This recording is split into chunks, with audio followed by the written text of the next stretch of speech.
الحمدللہ وحدہ لا شریک لہ والصلاة والسلام علی من لا نبی بعدہ اما بعد فاعوذ باللہ من الشیطان الرجیم بسم اللہ الرحمن الرحیم وما علمناہ الشعر وما ينبغی لہ ان هو الا ذکر وقرآن مبین وقال النبی صلی اللہ علیہ وسلم ان من الشعر لحکمہ اللہم صلی علی محمد وعلی آل محمد کما صلیت علی ابراہیم وعلی آل ابراہیم انک حمید مجید اللہم بارک علی محمد وعلی آل محمد کما بارکت علی ابراہیم وعلی آل ابراہیم انک حمید مجید۔ اللہ رب العزت کا احسان ہے ان خاص افراد پر جن کو اللہ قرآن کریم کا علم عطا فرمائے، اور اللہ رب العزت کا احسان ہے خاص ان افراد پر جن کو اللہ اپنی اور اپنے حبیب صلی اللہ علیہ وسلم کی محبت عطا فرمائے۔ ابھی مجھ سے قبل آپ نے سنا کہ دو بچوں نے قرآن کریم ختم کیا اور آخر سبق آپ کو سنایا ہے۔ اللہ تعالیٰ ان کو عمل کی بھی توفیق عطا فرمائے، قرآن کریم سمجھنے کی بھی توفیق عطا فرمائے، ان کو اپنے والدین، خاندان، اساتذہ اور ہم سب کے لیے صدقہ جاریہ بنائے۔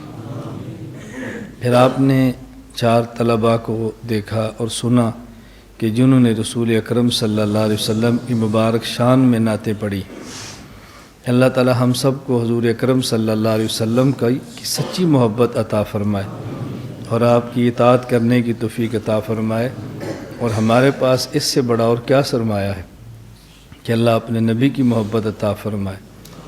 ہمارا پہلا اور آخری سہارا حضور اکرم صلی اللہ علیہ وسلم کی ذات گرامی ہے۔ نبی کریم صلی اللہ علیہ وسلم کے مبارک حجرہ جس میں آپ رہتے تھے، کسی نے دیکھا تو اس نے اس حجرہ مبارکہ کو دیکھتے ہوئے بہترین کلام کیا ہے۔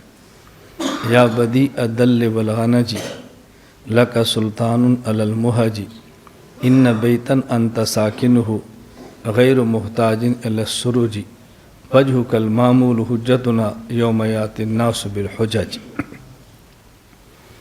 یا بدیع الدل والغنج، اے حسن و جمال والے پیغمبر، لک سلطان علی المہج، لوگ حکومت بدن پہ کرتے ہیں، آپ دلوں پہ کرتے ہیں۔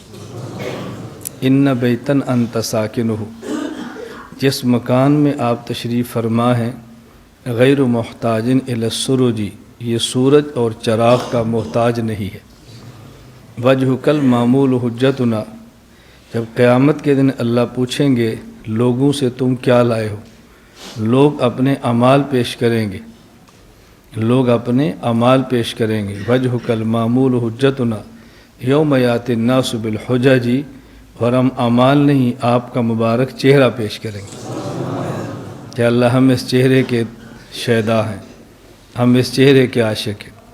تو کتنی بڑی نعمت ہے رسول اکرم صلی اللہ علیہ وسلم کی سچی محبت اور رسول اکرم صلی اللہ علیہ وسلم کا سچا عشق کسی کو مل جائے، کتنی بڑی بات۔ عشق نام ہے اشدیت محبت کا۔ ایک ہے لفظ شدید، ایک ہے اشد۔ شدید کہتے ہیں زیادہ، اشد کہتے ہیں سب سے زیادہ۔ ایک ہے شدید محبت، زیادہ پیار، ایک ہے اشد حبہ یعنی بہت زیادہ اور سب سے زیادہ پیار۔ عشق کو اشدیت محبت، سب سے زیادہ پیار کا نام عشق ہے، لیکن لفظ عشق چونکہ بدنام ہے اس لیے اللہ نے قرآن کریم میں اپنے ذات کی محبت کی لفظ عشق کو بیان نہیں فرمایا۔ والذین آمنوا اشد حبا للہ، لفظ اشد فرمایا، لفظ عشق استعمال نہیں کیا۔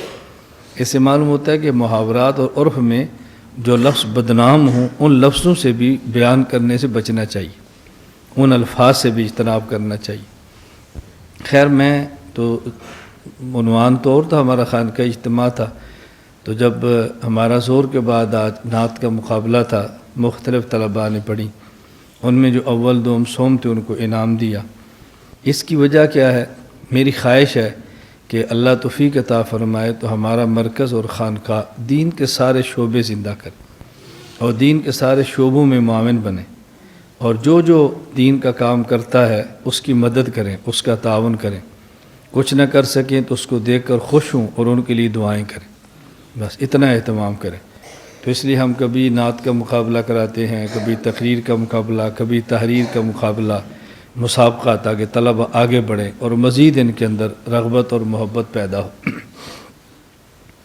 یہاں ابھی ایک طالب علم نے کلام پڑھا ہے، اور اس کلام میں حضور اکرم صلی اللہ علیہ وسلم کی قبر مبارک جس حجرے میں ہے، حجرہ عائشہ میں، اس کو جنت کا ٹکڑا کہا ہے۔ ہمارے دور میں ایک ایسا طبقہ موجود ہے جو حجرہ عائشہ کو جنت نہیں مانتا۔ آپ کو تعجب ہوگا، اور ہیں کون؟ خود کو دیوبندی کہلانے والے، نسبت دیوبند کی طرف کرنے والے۔ میری عادت ہے کہ میں غیظ و غضب کا شکار نہیں ہوتا، مخالف کی غلط فہمی کو دور کرتا ہوں۔ وہ کیوں نہیں مانتے؟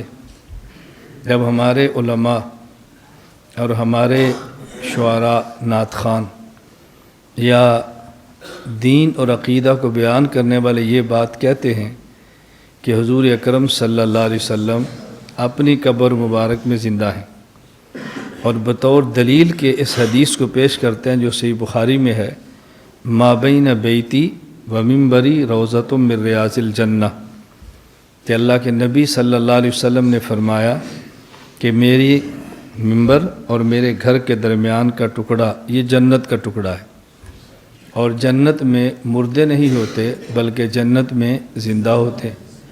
اس حدیث کو حضور پاک صلی اللہ علیہ وسلم کی قبر والی حیات پر بطور دلیل کے پیش کرتے ہیں۔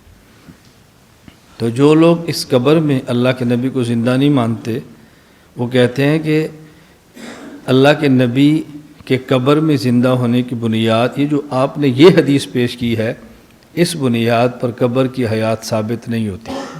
کیوں؟ یہ تب ثابت ہوگی جب آپ حجرہ عائشہ کا جنت ہونا ثابت کریں، اور اس حدیث سے حجرہ عائشہ کا جنت ہونا ثابت نہیں ہوتا۔ کیوں؟ ان کا سوال بہت وزنی ہے، سوال معمولی نہیں ہے۔ وہ کہتے ہیں اس حدیث میں یہ نہیں ہے کہ میرا گھر عائشہ کا حجرہ یہ جنت کا ٹکڑا ہے، اس حدیث میں ہے کہ میرے منبر سے لے کے میرے گھر تک جنت کا ٹکڑا ہے۔ تو اس میں گھر کو تو جنت نہیں کہا، گھر تک جنت کہا، اور یہ جو گھر تک جو جنت ہے اس کو ریاض الجنہ کہتے ہیں۔ وہ کہتا ہے ہم اس کو جنت مانتے ہیں، حجرہ عائشہ کو جو آپ جنت کہتے ہیں تو اس کو تو اللہ کے نبی جنت کا ٹکڑا نہیں فرما رہے۔ سوال سمجھ آ گیا؟ میں نے بیان اس ہو گیا تھا کہ آپ دروازہ دیکھ لیں۔ میں تو آپ پتہ ناراض نہیں ہوتا نا، میں بیان روک لیتا ہوں، بچے ہیں دروازہ دیکھنے کو دل کرتا ہے دیکھ لیں، جب دروازہ دیکھنا پورا ہو جائے گا پھر ہماری دلیل سنیں۔ دیکھو میری عادت ہے میں ہنسانے کے لیے ایسی باتیں نہیں کرتا، میں تربیت کے لیے کرتا ہوں۔ یہ خانقاہ ہے، ہم نہیں سمجھائیں گے تو کون سمجھائیں گے؟ آپ شیخ کے پاس ہیں اور آپ کا شیخ آپ کو سمجھائے نہ کہ محسوس کریں گے، ایسا بندہ تو شیخ اور پیر بنانے کے قابل ہی نہیں ہے۔ جو اپنے مرید کو سمجھا بھی نہ سکے اور مرید کو ڈانٹ بھی نہ سکے، وہ بھی کو پیر بننے کے قابل ہے۔ سوال سمجھ آ گیا؟ اب میں دیکھتا ہوں نا آپ کے استغفر اللہ کہنے سے جواب بنتا ہے۔ سوال کا جواب استغفر اللہ نہیں ہے، بس ہم استغفر اللہ پڑھ دیتے ہیں، جذباتی ہو جاتے ہیں، مخالف کے خلاف کودنا شروع کرتے ہیں، اور دلیل اس کی وہیں کھڑی ہوتی ہے، سوال اس کا وہیں کھڑا ہوتا ہے۔ ہم کودتے نہیں ہیں، ناچتے نہیں ہیں، جذبات نہیں دکھاتے، لیکن مخالف کے شبہ کو جوتے کی نوک پہ رکھ کے اڑاتے ہیں۔ شبہ توڑو، شبہ، جواب سمجھنا۔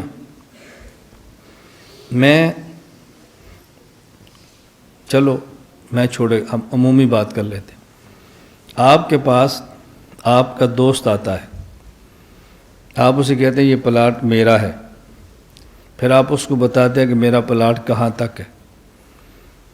پلاٹ کے ساتھ ایک دیوار ہے، وہ دیوار آپ کی نہیں ہے، تو آپ کہتے ہیں میرا پلاٹ یہاں سے لے کے اس دیوار تک ہے، اب مطلب اور ہے۔ اور وہ جو دیوار ہے آپ نے خود بنائی ہے، اب کہتے ہیں میرا پلاٹ اس جگہ سے لے کر اس دیوار تک ہے، اب مطلب اور ہے۔ دیوار اپنی ہو وہ پلاٹ کا حصہ ہوتی ہے، اور دیوار اپنی نہ ہو تو پلاٹ کا حصہ نہیں ہوتی۔ آپ کے پاس آپ کا استاد آتا ہے، آپ کا شیخ آتا ہے، مرشد آتا ہے، آپ کہتے ہیں جی اللہ کا کرم ہے یہ جگہ ہماری مسجد کے لیے، تو پوچھتے ہیں کہاں تک؟ آپ کہتے ہیں اس دیوار تک۔ اب اگر دیوار آپ نے بنائی ہے وہ مسجد کا حصہ ہے، دیوار پڑوسی کی ہے تو مسجد کا حصہ نہیں ہے۔ تو یہ جو اللہ کے نبی نے فرمایا ما بین بیتی و ممبری روضۃ من ریاض الجنہ، ما بین بیتی و ممبری، میرے گھر سے لے کے میرے ممبر تک یہ جنت کا ٹکڑا ہے۔ اگر یہ گھر حضور کا نہیں ہے تو گھر تک جنت ہے، اور اگر یہ دیوار حضور کیا تو پھر گھر سمیت جنت ہے۔ اگر آپ کہتے ہیں وہ گھر جنت کا ٹکڑا نہیں ہے تو آپ کہہ دو یہ ممبر بھی جنت کا ٹکڑا نہیں ہے۔ ممبر کو آپ جنت کا ٹکڑا مان رہے ہیں تو گھر کو جنت کا ٹکڑا کیوں نہیں مان رہے؟ اللہ کے نبی تو گھر سے لے کر ممبر تک فرما رہے ہیں، پھر ممبر کو بھی خارج کر دو۔ ہم کہتے ہیں ممبر بھی جنت کا ٹکڑا ہے، اور جس جگہ گھر ہے وہ بھی جنت کا ٹکڑا ہے۔ بات سمجھ آ گئی؟ بس سوال شبہ دور کرو، شبہ صاف کرو۔ شبہات پیدا کرنے سے علامہ نہیں بنتا، شبہات کے جواب دینے والے کو علامہ کہتے ہیں۔ تم جو شبہات پیدا کرتے ہو ان کو علامہ صاحب کہتے ہو، اور ہم جو جواب دیتے ہیں ہمیں مولوی صاحب کہتے ہیں۔ کیا قوم ہے بتاؤ؟ ہمیں تو اسے غرض نہیں کیا کہ ہمیں کیا کہ ہمیں تو اسے غرض ہی نہیں ہے، یہ تو میں سمجھانے کے لیے کہتا ہوں۔ سوال سمجھ آ گیا؟ جی ہاں۔ میرا بیٹا نعتوں میں شعر پڑھنے بہت آسان ہے، مخالف کے شبہات کو صاف کرنا بڑا مشکل ہے۔ میں اس لیے کہتا ہوں کہ اس مرکز کی قدر تمہیں نہیں ہے۔ خدا شاہد ہے دنیا میں ایک بہت بڑا حصہ ایسا ہے جو اس مرکز کے وجود پہ رقص کرتا ہے، رقص کہ مرکز بنا ہے، عقائد آئے ہیں، دلائل آئے ہیں، لوگ فخر محسوس کر رہے ہیں اپنے عقائد کے اوپر۔ رسول اکرم صلی اللہ علیہ وسلم کا جب انتقال ہوا، آپ حضرت عائشہ کے حجرے میں تھے رضی اللہ تعالی عنہ۔ رسول اکرم صلی اللہ علیہ وسلم کو دفن کہاں کریں؟ صحابہ کرام میں بحث چل پڑی۔ حضرت صدیق اکبر نے فرمایا رضی اللہ عنہ کہ نبی پاک صلی اللہ علیہ وسلم سے میں نے یہ بات سنی ہے کہ نبی جہاں فوت ہوتا ہے وہیں دفن ہوتا ہے، اس لیے حضور پاک جہاں فوت ہوئے ہیں وہیں ان کو دفن کریں گے۔ یہ نبوت کی خصوصیات میں سے ہے کہ نبی نے جس جگہ فوت ہونا ہے اسی جگہ نبی نے دفن ہونا ہے، لہذا یہیں دفن کر دو۔ اب دیکھو رسول اکرم صلی اللہ علیہ وسلم کی بیویوں میں محبوب ترین بیوی امی عائشہ ہیں۔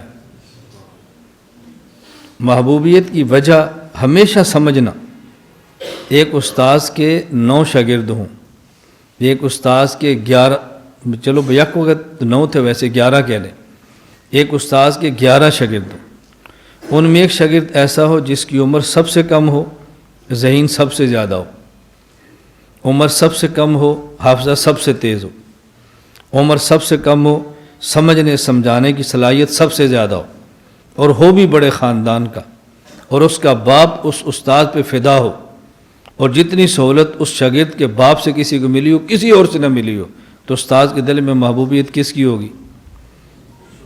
بولو، اسی چھوٹے کی۔ 11 بیویوں میں یہی حیثیت امی عائشہ کی ہے۔ حضور اس پہ حضور کی محبوب ہیں، نور نظر ہے اللہ کے نبی کی۔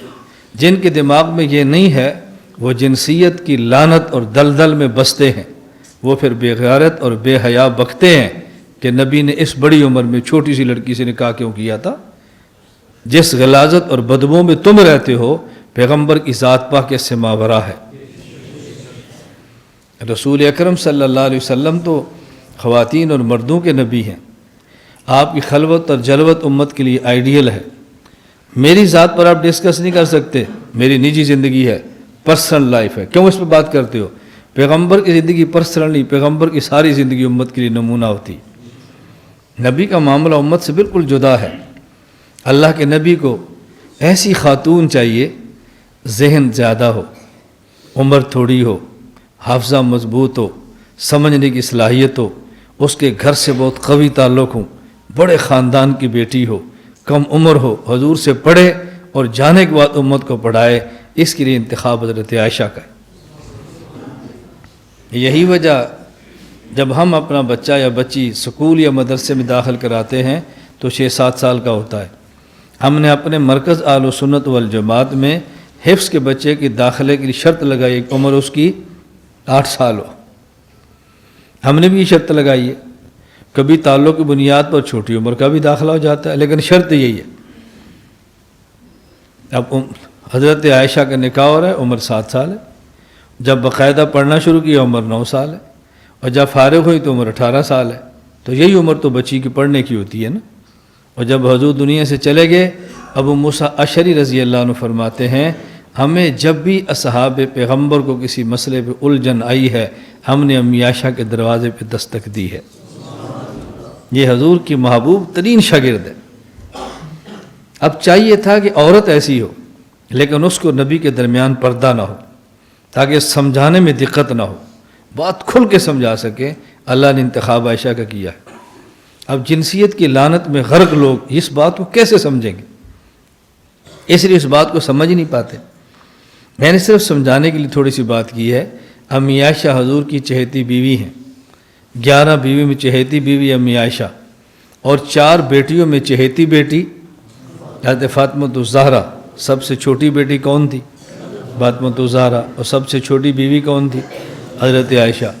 یہ سب سے چھوٹی چہیتی بیوی ہیں، وہ سب سے چھوٹی چہیتی بیٹی ہیں۔ حضور پاک حضرت زہرا کا بہت خیال فرماتے۔ سفر پہ جاتے کبھی فاطمہ کو ملتے، جب واپس آتے پہلے فاطمہ کے پاس جاتے۔ اب اللہ کے نبی کا انتقال حضرت فاطمہ کے گھر بھی ہو سکتا تھا۔ اگر فاطمہ کے گھر انتقال ہوتا اپنی چہیتی بیٹی کے گھر میں تو اب دفن وہی ہوتے۔ مسئلہ کیا کھڑا ہوتا؟ حضرت زہرا اور عائشہ میں فرق کیا رضی اللہ عنہما؟ حضرت فاطمہ وہ ہیں کہ جن کو سنی اور شیعہ دونوں مانتے ہیں۔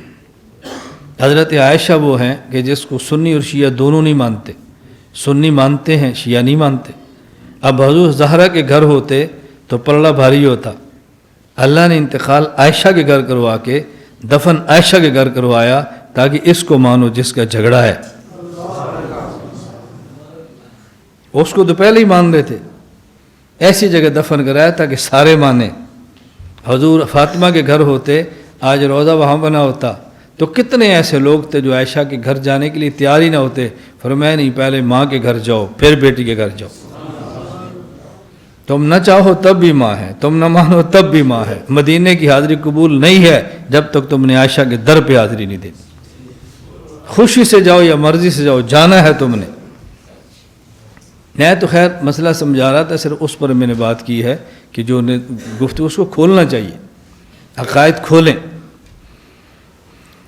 اور انہوں نے جو دیگر ساتھیوں نے کلام پڑھے ہیں، اب اس کلام کا خلاصہ کیا ہے؟ رسول اللہ صلی اللہ علیہ وسلم کی سیرت، آپ کے مناقب، آپ کی مدح، آپ کی بزرگی، آپ کی عظمت کے گیت ہیں۔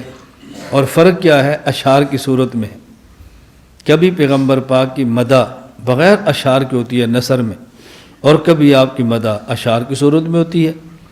دونوں طرح جائز ہے۔ بغیر اشعار کے آ جائے اسے تقریر کہہ دیتے ہیں، اور جب اشعار کے ساتھ آ جائے اسے نعت کہہ دیتے ہیں۔ رسول اکرم صلی اللہ علیہ وسلم کی دونوں طرح عظمت کو بیان کرنا یہ آپ کا پسندیدہ عمل ہے، پسندیدہ عمل ہے۔ اور جب آپ رسول اللہ صلی اللہ علیہ وسلم کی سیرت اٹھا کے پڑھیں نا تو آپ کو اندازہ ہوگا کہ اللہ کے نبی خود اس کو کتنا پسند فرماتے تھے۔ نبی کریم صلی اللہ علیہ وسلم کا قبیلہ ہے قریش۔ حضرت عمر بن عاص رضی اللہ تعالیٰ عنہ نے حضرت عبداللہ بن عباس رضی اللہ عنہما سے فرمایا کہ تم قریش کے سب سے بڑے عالم ہو، قریش کے سب سے بڑے تم عالم ہو۔ اللہ کے نبی کے قبیلے کا نام قریش ہے، تو تم جانتے ہو قریش کو قریش کیوں کہتے ہیں؟ فرمایا میں جانتا ہوں۔ کہا تم اس میں کوئی شعر بھی پڑھ سکتے ہو بطور استشہاد کے دلیل کے؟ کہا پڑھ سکتا ہوں۔ عبداللہ بن عباس نے فرمایا کہ عمر بن شمرخ حميري نے کہا ہے، عبداللہ بن عباس فرما رہے وقریش هي التي تسكن البحر بها سميت قریش قریشا تأكل الغص والسمين ولا تترك ذي الجناحين ريشا هكذا في البلاد حي قريش يأكلون البلاد أكلا كميشا ولهم آخر الزمان نبي يخسر القتل فيهم والخموشا۔ دیکھو حضور کے قبیلے کے قریش ہونے پر بھی عبداللہ بن عباس شعر سنا رہے ہیں۔ تو عبداللہ بن عباس کو چھوٹے آدمی تھے، حضور کے محبوب ترین صحابی ہیں، اہل بیت، حضور کے چچا کے بیٹے، مفسر قرآن، جن نے تفسیر قرآن نبی کی دعاؤں سے سمجھا ہے۔ ان کی خالہ میمونہ حضور کے گھر میں تھی، تو حضرت عباس کبھی فرماتے ہیں کہ بیٹا تم آج رات خالہ کے پاس ہو، اس گھر میں جاؤ۔ رات کو حضور اٹھے تو دیکھنا نبی کے معمولات کیا ہیں۔ حضور اٹھے، استنجا فرمایا، وضو کے لیے آئے تو لوٹا پانی کا تھا، کس نے دیا؟ عبداللہ بن عباس نے کہا جی میں لایا ہوں۔ اللہ کے نبی نے دو دعائیں مانگی، اللہم علم التاویل وفقہہ فی الدین، اے اللہ عبداللہ بن عباس کو تفسیر کا علم دے دے اور اللہ اس کو فقہ کا علم دے دے، اس کو مفسر بنا دے، اس کو فقیہ بنا دے۔ یہ تو ان کی تفسیر رسول اکرم صلی اللہ علیہ وسلم کی دعاؤں کا نتیجہ ہے۔ دعائیں کرواؤ مت، دعائیں لو۔ ہم دعائیں کروانے پر زور دیتے ہیں، دعائیں لینے پر زور نہیں دیتے۔ میں نے آپ سے کئی بار کہا میں آپ سے بھیک مانگنے کے لیے نہیں، تربیت کے لیے واقعہ سناتا ہوں۔ ابھی ہم بیٹھے ہیں، دعا ہوگی، بعض لوگ اسپیشل پھر کمرے میں آتے، حضرت جی دعا چاہیے، میں نے کہا وہ تو میں نے کر دی ہے، اسپیشل دعا، میں نے کہا کتنے پیسے ہیں؟ میں نے کہا بھی فری والی تو ہو گئی ہے نا، اب اسپیشل کون سی دعا آپ کو چاہیے؟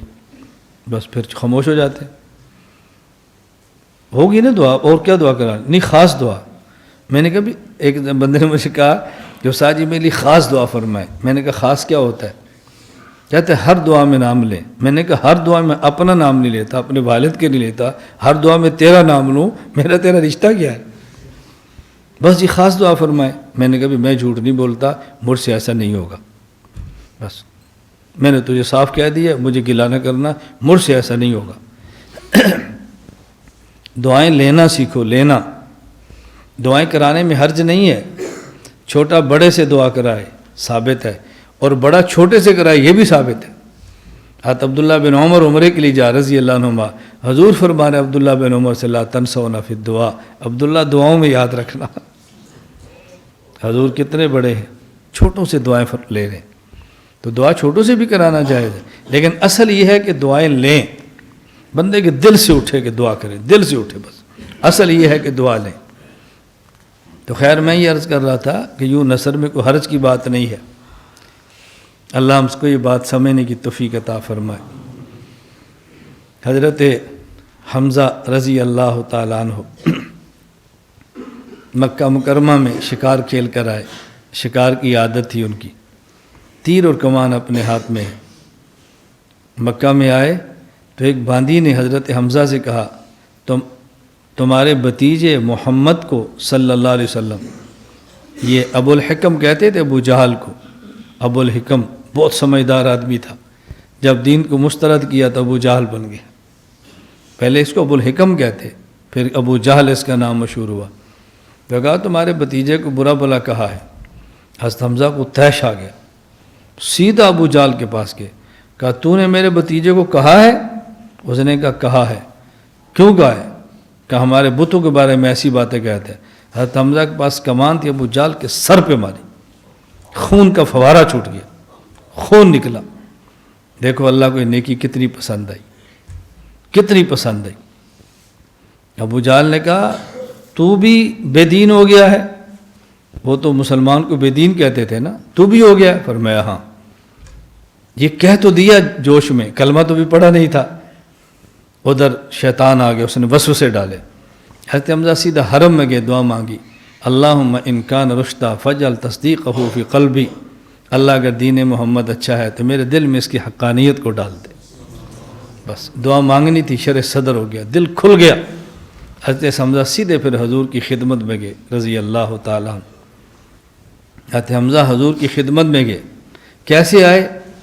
حضرت حمزہ نے حضور کی شان میں کلمہ پڑھا، کلمہ پڑھا اور حضور کی شان میں شروع ہو گئے، حمدت اللہ حین ہدی فؤادی الی الاسلام والدین الحنیفی لدین جاء من رب عزیزی خبیر بالعباد بہم لطیفی اذا تلیت رسائلہ علینا تحدر دمع ذی اللب الحسیفی رسائل جاء احمد من ہداہا بآیات مبینۃ الحروف احمد مصطفیٰ فینا مطاع فلا تغشوہ بالقول الحنیف فلا واللہ نسلمہ لقوم ولما نقذ فیہم بالسیوف۔ تو یوں حضور کی شان میں قصیدے پڑھنا صحابہ کی ادائیں تھیں۔ ہمارے پاس کبھی علم زیادہ ہوتا ہے نا تو پھر ہمیں یہ چیزیں بدعت نظر آ جاتی ہیں، ہمارا علم چھوٹا ہے اس لیے میں ہر بات بدعت نظر نہیں آتی۔ بات سمجھ آئی؟ میں آپ سے ایک بات پوچھتا ہوں، اگر کوئی شخص قرآن کریم پڑھے اور لے میں آ کر پڑھے، اچھی آواز میں پڑھے، رغبت اور شوق کے ساتھ پڑھے اور اونچی آواز سے پڑھے، جائز ہے نہ جائز ہے؟ بولو۔ اور اگر اللہ کا نام شوق سے لے، اچھی طرح لے، رغبت سے لے، اونچی آواز سے لے تو یہ بدعت ہوگی۔ کیا ذوق ہے، کیا دین کی سمجھ ہے، کیا دین کی فہم ہے۔ کسی شخص نے مجمع میں تلاوت کرنی ہو، اس کو قاری صاحب مشق کروائیں کہ قرآن ایسے پڑھنا، جائز ہے؟ بولو۔ میں آپ سے پوچھ رہا ہوں، جائز ہے؟ جائز ہے۔ اور اگر کسی نے ذکر کروانا ہو اور شیخ اس کو مشق کروائے ذکر ایسے کرانا تو یہ ناجائز کیوں ہے؟ قرآن اللہ کا ذکر نہیں ہے؟ میں نے بھی آیت پڑھی، وَمَا عَلَّمْنَا الشِّعْرَ وَمَا يَنبَغِي لَهُ إِنْ هُوَ إِلَّا ذِكْرٌ وَقُرْآنٌ مُبِينٌ۔ یہ واو کے بعد قرآن اس کی تفسیر ہے کہ میرے پیغمبر جو ہم نے دیا نا وہ شعر نہیں ہے، وہ ذکر ہے، یعنی وہ قرآن ہے، یعنی وہ قرآن ہے۔ یہ کیسے بدعت ہو گیا؟ کبھی علم، بس علم کا جوش ہوتا ہے، فہم نہیں ہوتا تو فتووں کی مشین بن جاتے ہیں۔ اس لیے میں عرض کیا کرتا ہوں، یک من علم را دامن عقل باید، ایک چھٹانک علم کے لیے کم از کم 10 چھٹانک عقل ہو تو پھر ایک چھٹانک علم قابو ہوتا ہے جی۔ اور جب علم زیادہ ہو اور عقل ماشاءاللہ ہو تو پھر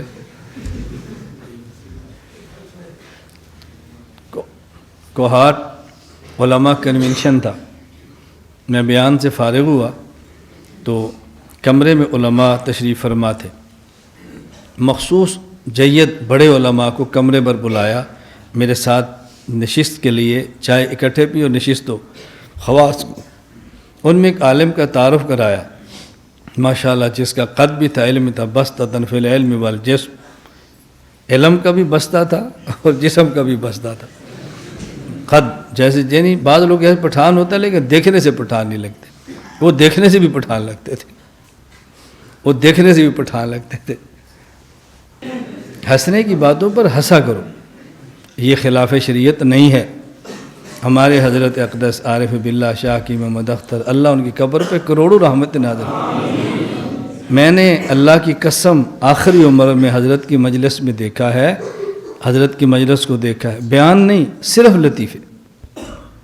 فرماتے آج صرف لطیفے ہوں گے، ہنساؤ ان کو۔ فرماتے ٹینشن کا دور ہے، ہر بندہ، کسی کا بی پی ہائی ہے، کسی کا لو ہے، ٹینشن کے، ان کو ہنساؤ تاکہ ان کی ٹینشن ختم ہو۔ میں کس طرح آپ کو سمجھاؤں؟ ٹینشن کو دور کرنے کے لیے آپ ڈاکٹر کے پاس لاکھوں روپیہ بھی دیں گے، شکریہ بھی ادا کریں گے، اور ہم ہنسا کر آپ کی ٹینشن دور کریں، آپ ہمیں سمجھیں گے تو پیر ہی ٹھیک نہیں ہے۔ میری بات سمجھنے کی کوشش کرو۔ میں تمہیں اس لیے لطیفے بھی سنا دیتا ہوں، اس لیے بھی آپ ٹینشن ختم کرو، اپنے دل کو تھوڑا سا کھولو، اپنا دماغ کھولو تاکہ تمہارے دماغ میں عقیدہ داخل ہو۔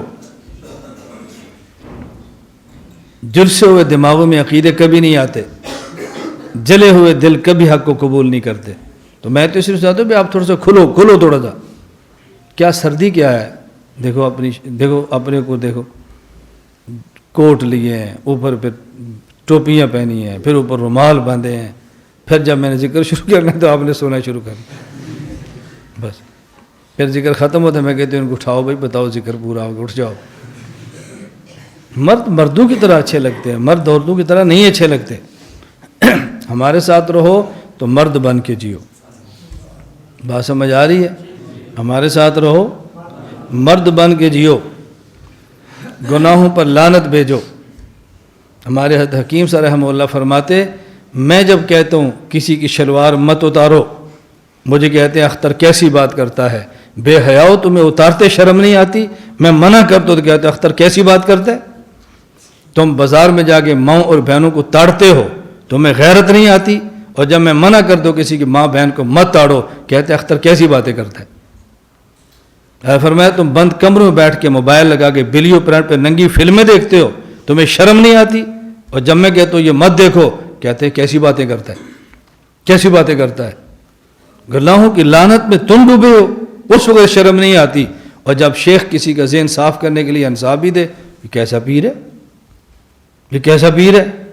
میں کہتا ہوں غلاظت سے بچو، گناہوں کی لعنت سے بچو، نفرت بیٹھاؤ اپنے دلوں میں گناہوں کی. خانقاہ کا معنی یہ نہیں ہوتا. خانقاہ میں شیخ کا کام ہے مرید کو عقیدہ سمجھائے، مسئلہ سمجھائے، اس کی تربیت کرے اور اس کو تر و تازہ رکھے، تر و تازہ رکھے. یہ شیخ کے ذمے ہے. رسول اکرم صلی اللہ علیہ وسلم، میں آپ سے کیا عرض کروں، ابھی بچے پڑھ رہے تھے نعت، اللہ کے نبی بس اوقات جاہلیت کے شعراء کا کلام سنا کرتے، اپنے جاہلیت کے شعراء کا کلام پڑھتے، حضور سنتے تھے. وہ خلاف شرع تو بات کیا ہوتی ہے، پرانے سنتے رہتے تھے آپ. میں خیر عرض ہی کر رہا تھا، اللہ میں بات سمجھنے کی توفیق عطا فرمائے. ہماری مسجد مرکز کی زیر تعمیر ہے، اس کے لیے دعا فرمائے کہ اللہ اس کو جلد مکمل فرما دے. ہماری خواہش ہے کہ 22، 23، 24 فروری 2019 سالانہ خانقاہ اجتماع ہے، اس سے پہلے مسجد مکمل ہو جائے. میں نے بتایا تھا کہ 30 لاکھ اس کا تخمینہ ہے. نیچی اور اوپر کی منزل میں 600 نمازی آتے ہیں. اگر ایک نمازی اور ایک مصلی پر تقسیم کریں تو 5000 بنتے ہیں. میں کہتا ہوں اور کچھ بھی نہ ہو، کم از کم جتنے لوگ یہاں بیٹھے ہو ہر بندہ نیت کر لو، کم از کم ایک نمازی کے پیسے میں دوں گا. اب انشاءاللہ کیوں نہیں نکلتی تمہاری؟ نہیں، میں دیکھو نا، میں کیوں سمجھاتا ہوں، اب انشاءاللہ کیوں نہیں نکلتی؟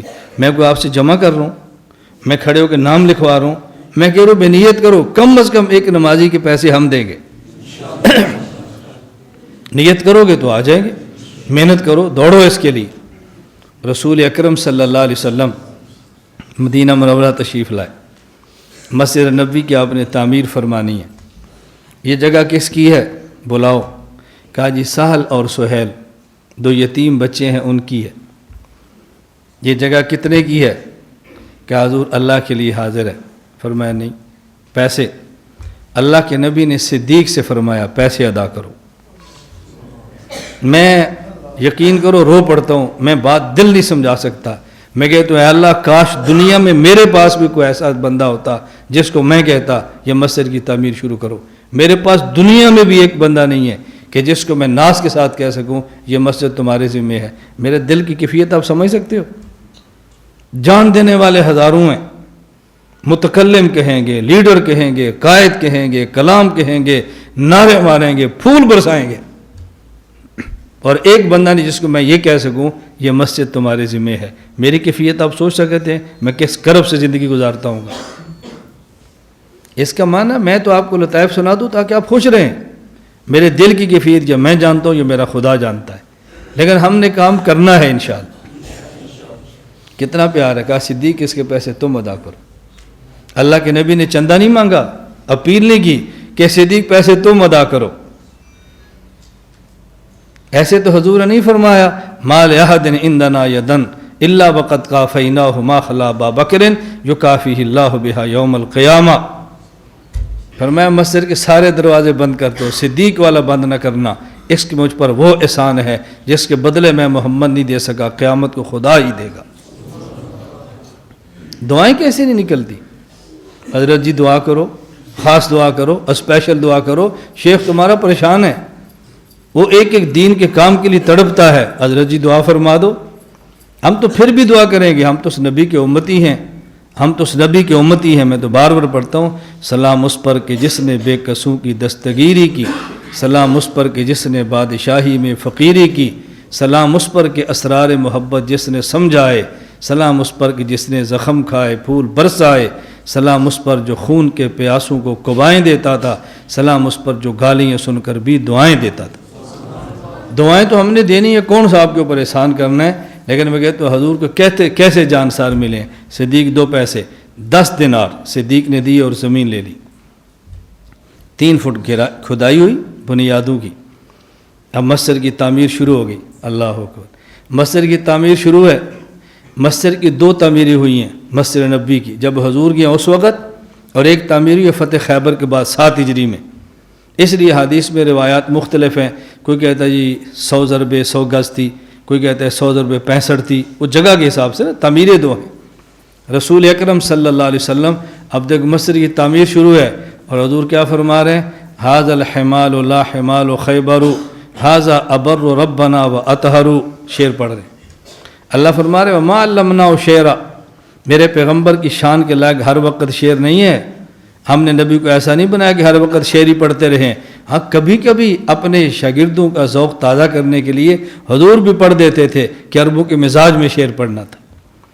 اللہ کے نبی تو اتنی رعایت کرتے، یہ طلبہ اس بات کو سمجھتے ہیں، میں وہ بات نہیں کرتا کہ کس موقع پر استاذ کہتے ہیں نحو کا ضابطہ بھی الف لام تعریف کے لیے آتا ہے، پھر کافی پر اعتراض کرتے ہیں نہیں الف لام آتا ہے تو میم بھی تعریف کے لیے آتا ہے۔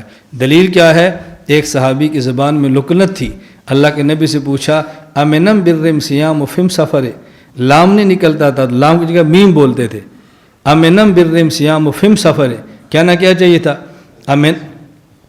امن البر سیام فی سفر، لام ادا نہیں ہوتا تھا، امنم برم سیام فم سفر۔ کیا حضور جہاد کے سفر میں روزہ رکھنا بھی نیکی ہے؟ اللہ کے نبی نے کیا فرمایا؟ لیس منم برم سیام فم سفر، حضور نے بھی لام نہیں میم ہی بولا ہے۔ اب اس کا معنی کیا تھا کہ حضور لام ادا نہیں فرما سکتے تھے؟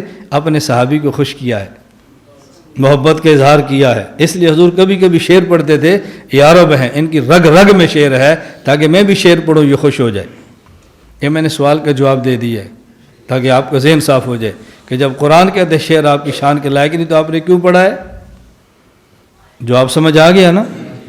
تو اللہ کے نبی یہ شعر پڑھتے ھذا الحمال لا حمال خیبر ھذا ابر ربنا واطہر، فرمایا یہ جو ہم نے بنیاد کھودی ہے اور کھجور کے تنے لیے ہیں، تنوں کے آپ نے ستون بنائے، اوپر پھر کھجور کاٹ کے پتے ڈالے، فرمایا یہ تنے وہ نہیں ہیں جو خیبر کی کھجوریں ہیں، یہ اللہ کے پسندیدہ اور پاکیزہ تنے ہیں۔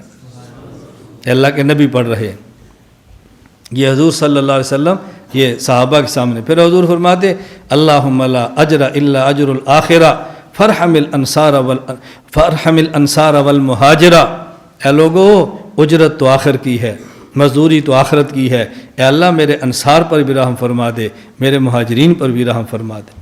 بعض روایات میں آپ پڑھتے اللہم لا خیر الا خیر الآخرہ فرحم الانصار والمہاجرہ، اے اللہ اصل خوبی اور بھلائی تو آخرت کی ہے، میرے مہاجرین کو بھی خیر دے دے، میرے صحابہ پر بھی مہاجرین پر بھی رحمت فرما اور انصار پر بھی رحمت فرما۔ رسول اللہ علیہ وسلم خود اینٹیں اٹھاتے، خود اینٹیں اٹھاتے، ایسی اینٹیں اٹھائیں ایسے اپنے ہاتھ پیٹ مبارک ساتھ لگائی ہیں۔ حضرت ابو ہریرہ حضور میں اٹھاتا ہوں، فرمایا نہیں تم اور اٹھاؤ، یہ میں اٹھاؤں گا تم اور اٹھاؤ۔ اور صحابہ کرام حضور اینٹیں اٹھا رہے ہیں، پھر صحابہ پڑھتے، انہوں نے کہا لئن قعدنا والنبی یعمل لذاک من العمل المذلل، ہم بیٹھے رہے حضور اینٹیں ڈھوتے رہے، یہ تو بڑا تباہ کن عمل ہے، حضور ڈھو رہے ہیں ہم بھی ڈھوئیں گے۔ دیکھو شعر پڑھا جا رہا ہے نا، اللہ کے نبی بھی پڑھ رہے ہیں، صحابی بھی پڑھ رہے ہیں۔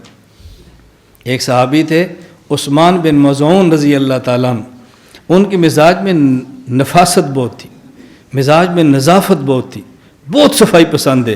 وہ جب اینٹیں اٹھاتے نا تو خیال کرتے کہ مٹی نہ لگ جائے، جب اٹھاتے پھر کپڑے صاف کرتے، ہر بار صاف کرتے کہ مٹی نہ لگ جائے۔ حضرت علی رضی اللہ تعالیٰ عنہ نے محبت سے ان کے بارے میں شعر پڑھا، میٹھی سی چبن ماری حضرت علی نے۔ حضرت علی فرمانے لگے لا یستوی من یعمر المساجد ویدعب فیہا قائما وقائدا ومن یرا عن التراب حائدا، فرمایا جو مسجد کی تعمیر کرے اور بیٹھے کھڑے اینٹیں اٹھائے اور مٹی کی پرواہ ہی نہ کرے، اور وہ جو جھاڑ کے چلے، دونوں برابر نہیں ہو سکتے۔ یہ جیسے ہم کام کرتے ہیں کسی کے مزاج میں نفاست ہے تو میٹھی میٹھی بات ہوتی ہے نا، حضرت علی یہ میٹھی میٹھی بات فرماتے ہیں. تو میں نے صرف نعت کے حوالے سے کہا مسجد کی تعمیر ہو رہی ہے، حضور بھی شعر پڑھ رہے ہیں، صحابہ بھی پڑھ رہے ہیں رضی اللہ تعالیٰ عنہ. ابتدا حضور نے فرمائی ھذا الحمال لا حمال خیبر، یہ خیبر کے تنے نہیں ہیں، یہ حضور کی مسجد کے لیے تنے ہیں. اللہ کے نبی نے مجھے خیبر پہ بات یاد آئی. رسول اللہ صلی اللہ علیہ وسلم خیبر پہ حملہ کرنے لگے، پر میں کل اس کے ہاتھ میں جھنڈا دوں گا جو خیبر کو فتح کرے گا. دوسرے صحابہ منتظر ہیں کہ علی کو بلاؤ رضی اللہ عنہ. حضرت علی سے فرمایا جھنڈا لو، بسم اللہ پڑھو. کہ حضور میری آنکھیں دکھتی ہیں. لعاب مبارک نکال علی کی آنکھ پہ لگایا، فوراً ٹھیک ہو گئی. یہ نبی کا لعاب ہے، نبی کا، حضور کا لعاب ہے صلی اللہ علیہ وسلم. اب حضرت علی کمان کر رہے ہیں، مرحب ادھر سے مقابلے پر آیا. قد علمت خیبر انی مرحب شاکی صلاح بطل مجرب اذ الحروب اقبل طلحب. کا پورا خیبر جانتا ہے میرا نام مرحب ہے، میں جنگجو اور بڑا بہادر پہلوان ہوں. میدان میں آؤں تو میں جنگ کے شعلے اڑا دیتا ہوں. حضرت عامر مقابلے پر آئے، کہا قد علمت خیبر انی عامر شاکی صلاح بطل مغامر. پورا خیبر جانتا ہے میرا نام عامر ہے، تو بہادر ہے تو بزدل میں بھی نہیں ہوں، تیرے پاس تلوار ہے تو خالی میں بھی نہیں ہوں. حضور کی موجودگی میں صحابہ کیسے دن دناتے پھر رہے ہیں دشمن کے سامنے. حضرت عامر نے بڑھ کر مرحب پر وار کیا، تلوار چھوٹی تھی، مرحب پیچھے ہٹ گیا، گھٹنے پہ لگا، اپنی تلوار سے شہید ہو گئے. صحیح بخاری میں ایک صحابی نے کہا یہ تو اپنی تلوار سے مارا گیا. حضور نے فرمایا اللہ نے عامر کو دوہرا اجر دیا ہے. مفسر فرماتے ہیں ایک شہید ہونے کا، ایک لوگوں کی باتیں کرنے کا، دوہرا اجر. اب مرحب کا حوصلہ بڑھ گیا، حوصلہ بڑھا، پھر مرحب میدان میں نکلا سے دھاڑتا ہوا. قد علمت انی خیبر قد علمت خیبر انی مرحب شاکی صلاح بطل مجرب اذ الحروب اقبل طلحب. خیبر جانتا ہے میرا نام مرحب ہے، میں بہادر جنگجو اسلحے والا پہلوان ہوں، اور جب جنگیں ہوتی ہیں تو میں آگ کے شعلے اڑاتا ہوں. حضرت علی رضی اللہ تعالیٰ اپنے ہاتھ میں تلوار کو لیا اور ایسے فضا میں لہرا کے فرمانے لگے انا الذی سمتنی امی حیدرا کلیس غابات کریہ المنظرا اوفیہم بالسائقیل السندرا. دیکھو حضور خوش ہو رہے ہیں، ناراض ہو رہے ہیں؟ حضور خوش ہو رہے ہیں. دیکھو میری تیار کردہ جماعت لڑ رہی ہے. انا الذی سمتنی امی حیدرا، فرمایا میری ماں نے میرا نام حیدر رکھا ہے. حیدر کہتے ہیں شیر کو. کلی سے غابات کریہ المنظرا، میں عام شیر نہیں ہوں، جنگل کا وہ شیر ہوں جس کو دیکھ کے لوگ ڈر جاتے ہیں. اوفی بالسائقیل السندرا، میں تجھے آج تول تول کے دوں گا، میں ناپ ناپ کے تجھے دوں گا. حضرت علی نے ایک وار کیا، مرحب کے 2 ٹکڑے کر دی. صحابی شہید ہو رہے تو جنتی، علی مرحب کو مار رہے ہیں تو علی پھر جنتی. کیا اللہ کے نبی نے صحابہ کی تربیت فرمائی ہے.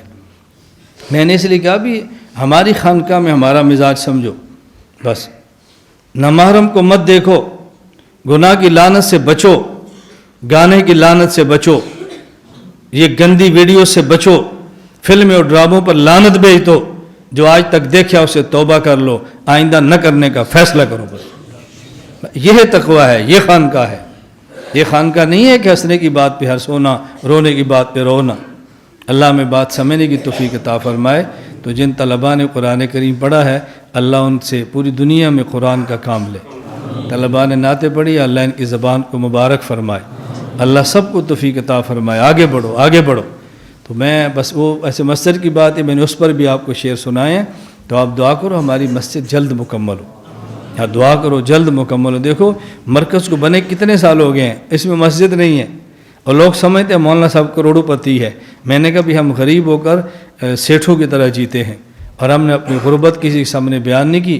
نانوتوی رحمۃ اللہ علیہ فرمایا کرتے تھے نہ ہوں طالب مال نہ ہوں طالب جا.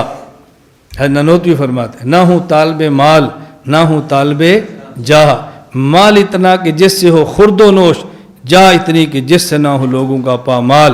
میں جاہ اور مال نہیں مانگتا، لیکن اللہ اتنا مال دینا میں دوسروں کا محتاج نہ ہوں، مجھے پاؤں میں نہ رگڑیں، اور اتنی عزت دینا کہ لوگ مجھے گھٹیا سمجھ کے روند نہ دیں. بس اتنی اللہ ہمیں دینا. اللہ سے مانگو. بات سمجھ آ رہی ہے؟ میں کبھی سمجھانے کے لیے کہتا ہوں بھی ہماری حضرت معاویہ رضی اللہ عنہ مثال، حضرت معاویہ کی شکایت لگ گئی، مدینہ منورہ خلافت میں شکایت پہنچی کہ حضرت معاویہ نے تو محل بنایا ہوا ہے، حضرت معاویہ نے تو پہرے دار رکھے ہیں، حضرت معاویہ نے تو باڑے بڑی ٹھاٹھ باڑ بنائی ہے، جو مدینے والی کلیاں چھوڑ دی ہیں۔ حضرت عمر نے طلب کیا بلاؤ معاویہ کو، ہم تو کہیں حضرت معاویہ رضی اللہ عنہ، حضرت عمر و معاویہ کا تو اپنا تعلق ہے نا، وہ تو کہیں گے نا بلاؤ معاویہ رضی اللہ عنہ، بلاؤ۔ حضرت میرے معاویہ کے کہا تمہارے بارے میں شکایات سنی ہیں، کپڑے ایسے پہنتے ہو، کہا جی پہنتا ہوں۔ مکان ایسا بنایا، کہا جی بنایا۔ بڑی ٹھاٹھ باڑ سے رہتے ہو، کہا جی رہتا ہوں۔ فرمایا کیوں؟ مدینہ کی خلافت کو بھول گئے ہو؟ کہ حضرت آپ مدینہ اپنوں میں رہتے ہیں، میرا واسطہ غیروں سے ہے، میں بارڈر پہ رہتا ہوں، میں بارڈر پہ رہتا ہوں۔ حضرت عمر فرمایا مجھے سمجھ آ گئی ہے، جاؤ۔ یہ بات آپ کو کیوں سمجھ نہیں آ رہی؟ یہ بات آپ کو سمجھ کیوں نہیں آ رہی؟ مجھے کئیوں نے کہا مولانا صاحب اب ٹھاٹھ، میں نے کہا مجھے اللہ دے میں اس سے زیادہ ٹھاٹھ سے چلوں، بالکل ہم اس سے زیادہ ٹھاٹھ سے چلیں، ہم تو تان بان سے چلیں۔ ہمارے یہ دیکھو مقابلہ کس سے ہے؟ اللہ کے نبی مدینہ سے مکہ گئے ہیں، مکے والوں نے کہا صحابہ کمزور ہو گئے ہیں، مدینے کے بخار نے لاغر کر دیا ہے۔ اللہ کے نبی نے فرمایا پہلے طواف 3 ایسے اکڑ کے چلو، مکے والوں کو پتہ چلے کہ ابھی یہ لڑ سکتے ہیں۔ بات سمجھ آئی؟ بعض لوگ کہتے ہیں مولانا صاحب کلف، میں کہ تسی نہ لاؤ، یا میرے یہاں لڑو یا انجی تو بابے بن کے چلو، بس تمہیں گبرو ہونے کا فائدہ کی ہے؟ بوڑھوں کی طرح چلو، بوڑھوں کی طرح، تاکہ تمہیں نہ کوئی چیلنج کرے نہ چھیڑے، ہمیں میدان میں اترنے دو۔ میں بات غلط کہہ رہا ہوں؟ ٹھیک، میں نے کہا بھی ہماری طرح کام کرو، ہماری طرح جوان بن کے چلو۔ جب جوانوں والے کام نہیں کرنا، لوگوں کو دھوکہ مت دو۔ لوگ تمہیں جوان سمجھ کے تمہیں بلا لیں گے، تو نہیں میں 55 سال تھا یہ پھر داڑھی بس یہ تھے، میں کہا چلو ٹھیک ہے، کیوں دھوکے دیتے ہو؟ ہمیں پوری دنیا میں کوئی بندہ بتائے جس نے ہمیں آواز دی، ہم نے کہا لبیک ہم حاضر ہیں۔ جس فتنے نے سر اٹھایا، ہم نے کہا ہم موجود ہیں۔ جس بندے نے بات کی، میں نے کہا ہماری دلیل موجود ہے، آؤ نا۔ یوں نہیں آ سکتے، بس پھر چھوڑو، ہمیں اللہ دے۔ میں تو کہتا ہوں خدا کی قسم مجھے اللہ پیسے دے میں ہیلی کاپٹر رکھوں، مجھے خدا پیسے دے میں تو پرسنل جہاز رکھوں، مجھے تو اللہ دے ہم تو دنیا کو دوڑ کر بتائیں کہ دین کا کام ہم کرتے ہیں۔ پتہ نہیں کیا ہماری طبیعت ہے، ہمیشہ فلاں مولانا صاحب جی بہت نیک ہیں، 40 سال سے سبق پڑھا رہے ہیں اور پیدل آ رہے ہیں، 40 سال سے ہمارے گاؤں کے خطیب ہیں، سائیکل پہ آ رہے ہیں۔ میں نے کہا صبح جو مزدور جاتا ہے مزدوری کرنے کے لیے، اس کے بارے میں کہو بہت نیک آدمی ہے، بیچارہ بوڑھا ہو گیا ابھی تک موٹر سائیکل نہیں لے سکا۔ کہو یہ غریب، یہ مزدور بہت نیک ہیں، یہ صبح پیدل منڈی میں جاتے ہیں، کہتے ہیں یہ بہت غریب ہیں پیدل جاتے ہیں، مولانا صاحب بہت نیک ہیں یہ پیدل جاتے ہیں۔ یہ سارا پروپیگنڈا اس لیے ہے تاکہ مولوی صاحب اچھی گاڑی نہ لیں، لوگ کہیں گے یہ تو دیکھو کیسا مولانا ہے، اچھی گاڑی ہے، کیسا مولانا ہے۔ میں نے کہا ہم پروپیگنڈوں کو جوتے کی نوک پہ رکھ کے اڑاتے ہیں، تم نے جو کہنا ہے کہو، ہم جئیں گے تو ٹھاٹھ سے، مریں گے تو ٹھاٹھ سے انشاءاللہ۔ یہ کیا ہوا؟ ہم اسی طرح جئیں گے، بھائی اس کسی کو سٹائل پسند ہے آ جاؤ بیعت کرو، نہیں پسند خانقاہ چھوڑ کے دوڑ جاؤ، کوئی اور جگہ تلاش کرو۔ اللہ کے نبی کا ارشاد ہے الرجل القوی عند اللہ خیر من الرجل الضعیف، حضور پاک فرماتے ہیں طاقتور اور مضبوط مومن اللہ کو لاغر اور کمزور مومن سے زیادہ پسند ہے۔ عجیب لوگ ہیں آپ۔ میں نے اس لیے کہا کہ ہمارے ہاں عزیمت کے راستے ہیں، عزیمت کے راستے ہیں، رخصت نہیں عزیمت کے راستے ہیں، آگے بڑھ کے کام کرو۔ میں نے آپ سے کہا نا کیا میں کیا سمجھاؤں، آپ نے کہا مولانا صاحب کیسی بات شروع، اٹھاؤ صحیح بخاری، عبداللہ بن عباس فرماتے ہیں، عبداللہ بن عباس نے شادیوں پر کیا فرمایا، ان خیر هذه الامت اکثرها نساء، حضور کی امت میں جس کی بیویاں زیادہ ہیں وہ امت کا سب سے افضل آدمی ہے۔ تمہاری سبحان اللہ کیوں نہیں نکل دی بھائی؟ تو بیوقوفو تم تو نہ جلو، میرا مخالف جلے تو سمجھ آتی ہے، تم تو خوش ہو کہ ہمارا شیخ ہے، کوئی اور جلے تو جلے، تو مخالف جلے تم کیوں جلتے ہو؟ تمہیں تو سینہ تان کے چلنا۔ میں مذاق نہیں کرتا، میری بات کو سمجھو، تم نکلو میدان میں، کہو جی ہمارے شیخ کو دیکھو، یہ ہے شیخ، باطل سے بھی لڑ رہا ہے، خانقاہ بھی چلا رہا ہے، کتابیں بھی آ رہی ہیں، سفر بھی ہو رہے ہیں، مدرسے بھی ہو رہے ہیں، ملک اور بیرون ملک دن رات اس نے ایک کی ہے، پوری زمین کو سمیٹ کے رکھ دی ہے، جتنا بس میں تھا ہمارے شیخ گئے ہیں، یہ ہمارا شیخ صاحب عظیمت ہے، تم سر کیوں جھکاتے ہو؟ تمہیں کیا پریشانی ہے؟ جلے ہمارا دشمن، قل موتوا بغیظکم، اللہ نے فرمایا، اللہ نے میرے پیغمبر ان منافقین سے کہہ دو موتوا بغیظکم، تم اپنے غیظ و غضب میں مر جاؤ، لیکن میرا پیغمبر یوں ہی جائے گا۔ پیغمبر کے ورثاء کو نبی کی طرح جینا چاہیے۔ اگر سمجھ آ رہی ہے تمہیں؟ دیا یہ ٹھاٹ باٹ سیکھو، لیکن جب آپ یہ کام کر سکتے ہیں، ورنہ اپنی اوقات وچ رہو۔ گھر سمجھو۔ اور میں سناتا ہوں نا، ہمارے یہاں دیہات میں ڈیرے پر لوگ رات کو بیٹھے ہیں، تو ایک آدمی آیا تو دور کھڑا ہو گیا، انہوں نے پوچھا کیڑے ہیں؟ آخر جی شیرا، ہاتھ کے ڈانگ، اگے کیوں نہیں ہوندا؟ کتے تو ڈرنا۔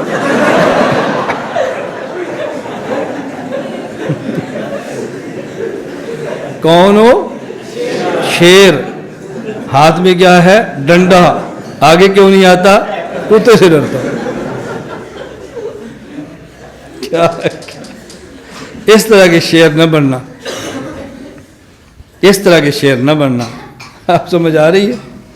ہمارے ساتھ تعلق ہے، ہمارے مریدین خلفاء، میں سب سے کہتا ہوں بھئی داڑھی سفید ہوگی سفید کرو، بس سفید رکھو اس کو، آپ سفید کرو، سفید چلنے دو۔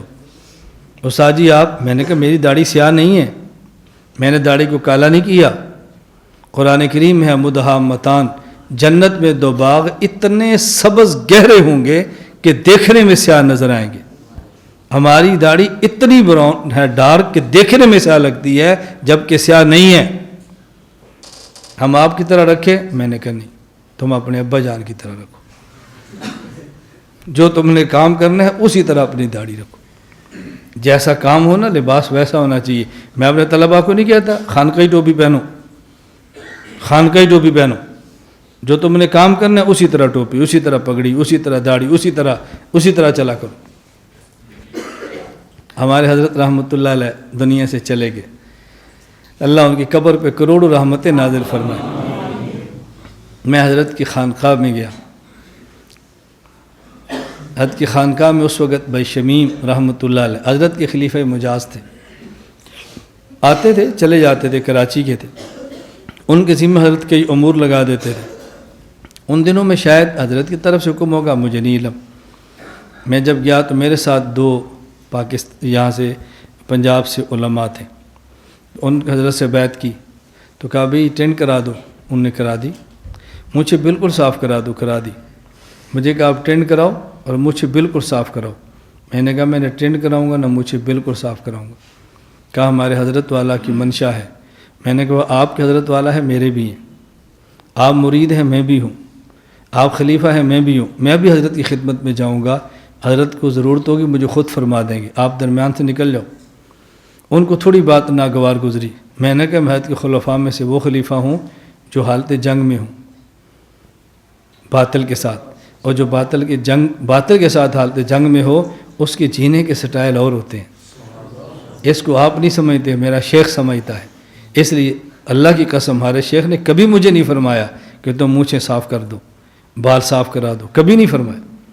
مجھے یاد ہے کہ میں پگڑی کے اوپر ایسے رومال لیتا تھا، میری عادت تھی۔ میں خانقاہ گیا، نے رومال اترا، ایسے کیا، فرمایا مردوں کی طرح جیو۔ میں نے فرمایا کہ مردوں کی طرح جیو۔ میں نے کہا ہمیں تو حضرت نے یوں سمجھایا ہے۔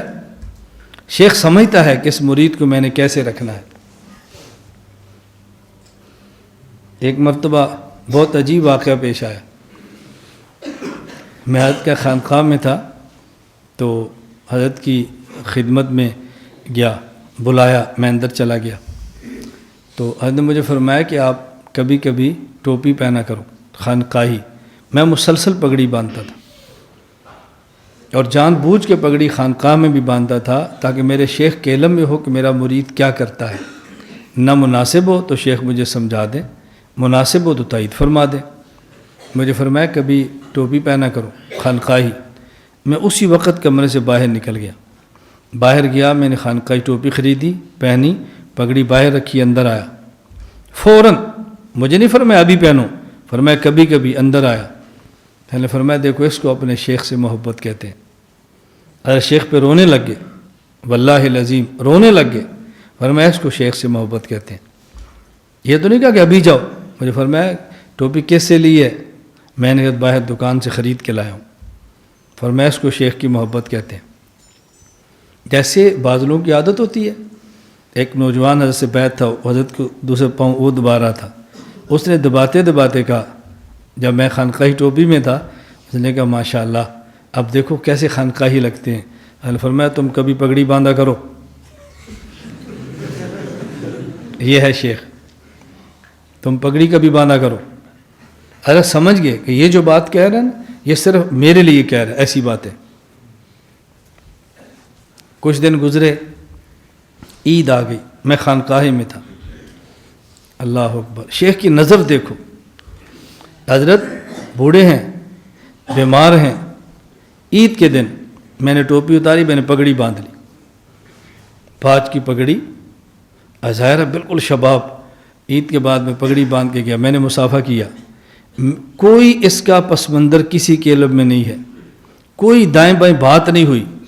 اچانک میں نے سلام لیا تو میں نے کہا حضرت آج عید کا دن ہے. فرمایا میں نے کب کہا کہ ہمیشہ ٹوپی پہنو؟ یہ ہے شیخ. آج عید کا دن ہے، اس کا کیا تعلق ہے ٹوپی پگڑی سے؟ میں پگڑی باندھ کے گیا اور میں نے شیخ کے سامنے اپنی صفائی کی، پیش کی. میں نے کہا جی آج عید کا دن ہے. فرمایا میں نے کب کہا کہ ہمیشہ ٹوپی پہنو؟ کیسے شیخ سمجھا؟ یہ شیخ اور مرید کا قلبی تعلق ہوتا ہے. اللہ یہ آپ کو بھی نصیب فرما دے. ہمارے حضرت سے تعلق یوں تھا، اس لیے حضرت بہت محبت فرماتے. میں آپ کو بتا نہیں سکتا. حضرت کیا میں جاتا، کئی بار ایسے ہوا، بس تھوڑی دیر سے گیا، پورا خانقاہ کا کمرہ فل ہے، میں دروازے پہ بیٹھتا. حضرت نے یہاں ساتھ ایک قالین رکھا ہوتا تھا خواص کے لیے. جو ہی نظر پڑتی، آپ ادھر آؤ، یہاں بیٹھو. پھر فرماتے مولانا محمد الیاس گھومن میرے خلیفہ مجاز ہیں، سرگودا میں بہت بڑا ان کا مدرسہ ہے. اب اس کا نتیجہ کیا نکلا کہ جب میں کبھی جاتا تو پیچھے ہوتا تو دیکھنے والے خود ہی کہتے بھی اس کو ادھر لے آؤ. جب شیخ آئیں گے تو انہیں پھر ادھر ہی بٹھا لینا ہے، اس کو پہلے ہی بٹھا دو. شیخ کی محبت کے مزے لوٹو، شیخ کی محبت کے مزے لوٹو. میں 3 دن کے لیے خانقاہ میں گیا. میں حضرت فرمایا کتنے دن کے لیے آئے؟ میں نے کہا 3 دن. فرمایا بہت کم ہے. میں رک گیا. 40 دن گزر گئے، میں نے اجازت نہیں مانگی. حضرت نے 40 دن کے بعد خود فرمایا چلے جاؤ. اور میں خدا کی قسم اٹھا کر کہہ رہا ہوں 40 سال بھی گزر جاتے، شیخ نہ بھجواتے، میں کبھی نہ کہتا میں نے جانا. قسم سے اوپر کیا ہے. فرمایا چلے جاؤ. میں چلا گیا. میں نے اس لیے کہا کہ لوگوں نے ہمیں باطل سے لڑتے دیکھا ہے، خانقاہی مزاج نہیں دیکھا. اور اس کی وجہ کہ ہم نے اپنے مشائخ کو باطل کے خلاف دلائل میں لڑتے دیکھا ہی نہیں ہے. اس لیے ہم سمجھتے ہیں کہ یہ حضرت مولانا خلیل احمد سہارنپوری رحمۃ اللہ علیہ، بانی تبلیغی جماعت، حضرت جی مولانا محمد الیاس دہلوی رحمۃ اللہ علیہ کے پیر اور شیخ حج پہ جانے لگے. ایک بدعتی عالم نے چیلنج کر دیا، حضرت نے سہارنپور سے آگے بمبئی جانا ہے اور وہاں سے بحری جہاز پہ بیٹھ کے حج پہ جانا ہے. تو کہا حضرت فلاں بدعتی عالم نے چیلنج کیا ہے. فرمایا حج آئندہ سال کریں گے، اس سال مناظرہ ہوگا. حضرت نے فرمایا کہ ان سے کو چیلنج قبول ہے، جگہ اور شرطیں لکھو. کہا جی حضرت حج کے لیے جہاز چلا جائے گا. فرمایا آئندہ سال حج کر لیں گے. یہ بھی تو دین کی، یہ بھی تو عبادت ہے. حضرت کا قبول کرنا تھا، اس بیتی پہ ایسا روح پڑا کہ انہوں نے چیلنج کو چھوڑ دیا. حضرت تو رک گئے تھے، 1 دن یا 2 دن رکے، چیلنج ختم ہو گیا. اور حضرت والا کی کرامت تھی کہ بمبئی پہنچے تو جہاز 2 دن لیٹ چلا. جہاز پر بیٹھے حج کے لیے روانہ ہو گئے. آپ نے تو ان پیروں کو دیکھا ہی نہیں، اس لیے آپ کے تو ذہن میں ہے کہ پیر وہی ہوتا ہے جو حق کی آواز نہ لگائے. پیر وہ ہے جو باطل سے نہ ٹکرائے، پیر وہ ہے جو کھلی دلیل کے ساتھ بات نہ کرے۔ آپ کا قصور نہیں، آپ نے سمجھا یہ ہے۔ ہمارے اکابر، ہمارے مشائخ یوں نہیں تھے، ہمارے اکابر کے جب ضرورت پیش پڑی ہے ہر میدان کے اندر وہ پیش تھے۔ اللہ تعالی ہمیں اپنے اکابر کے نقش قدم پر چلنے کی توفیق عطا فرمائے۔ وآخر دعوانا ان الحمد للہ رب العالمین۔ إلا الله لا إله إلا الله لا إله إلا الله ما لنا رب سوى لا إله إلا الله لا إله